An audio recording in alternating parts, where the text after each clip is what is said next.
Hello, and welcome to this week's edition of Referral Exchange's Business Success Fertilizer Application.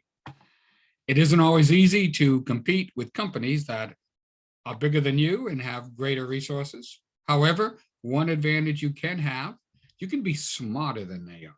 No one can tell you how much you can learn and how much of an asset you can be. That's why education is critical for small businesses. That's why we at Referral Exchange Networking strive to make you just a little bit smarter every week. So let's get right to it.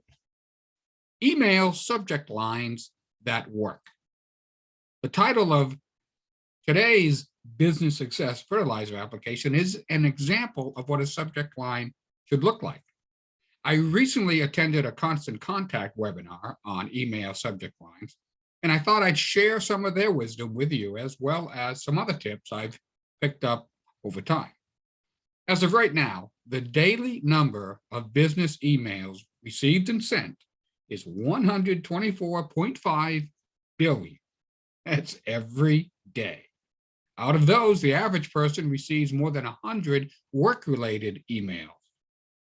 That doesn't include personal communications. And that's a lot of scrolling and ignoring. If your subject line doesn't stand out, you'll just blend into the background and be deleted immediately. No one likes to think of their email being deleted, but the odds of your email being opened are approximately 1 in 5. Now, I don't know how much you like to gamble, but those are lousy odds. So instead of wasting your time and the time of your customers and potential customers, let's see how we can better the odds. When you send an email, you have 2 potential opportunities to grab someone's attention: the subject line and the pre-header. For now, we'll focus on the subject line. First, keep it short. Studies show that subject lines with 4 to 7 words work the best. The longer the subject line, the less likely it's going to pass the 8-second attention span that most people have. Second, stay on brand. If you are the brand, your name or the name of your company should be identifiable. Also, keep it personal. Use their name whenever possible. Most of your mass email programs will put the recipient's name in the subject line for you. A popular subject line trope is the how-to approach. It's a classic, it's effective, it's a great method because it offers the prospect of a potent promise. They're going to read something from you that will teach them something they need to know. The how-to approach also appeals to their self-interest. It answers the "what's in it for me" question.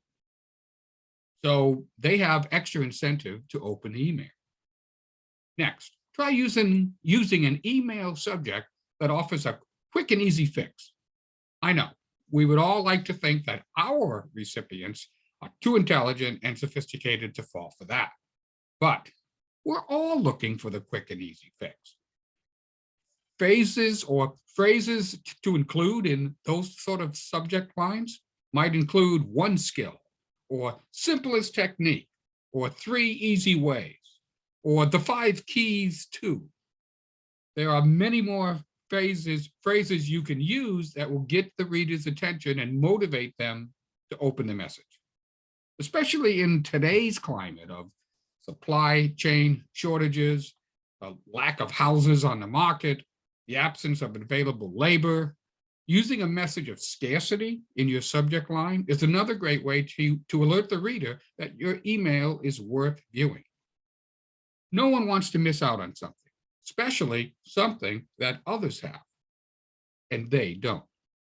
Some examples could include, "After today, the offer goes away," or "ending soon, save 30%," or "only a few still available."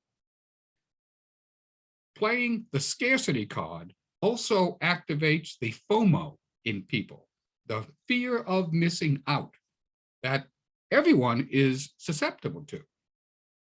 One final example of a subject line attention getter is exclusivity.